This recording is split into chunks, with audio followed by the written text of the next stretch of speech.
नाजरीन, social media के इस दौर में जहां चंद सेकंड में किसी की इज्जत बन सकती है, वहां किसी की इज्जत खराब भी हो सकती है। इसलिए बच्चियों की तरबियत इतनी ज़रूरी है कि शायद जिसका अंदाज़ा भी हम नहीं लगा सकते।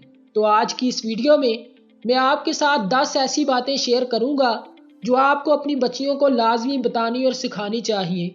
और ये 10 बातें ऐसी हैं कि जो आपकी बच्चियों को बहुत सी मुश्किलात से बचा सकती है। तो आइए शुरू करते हैं।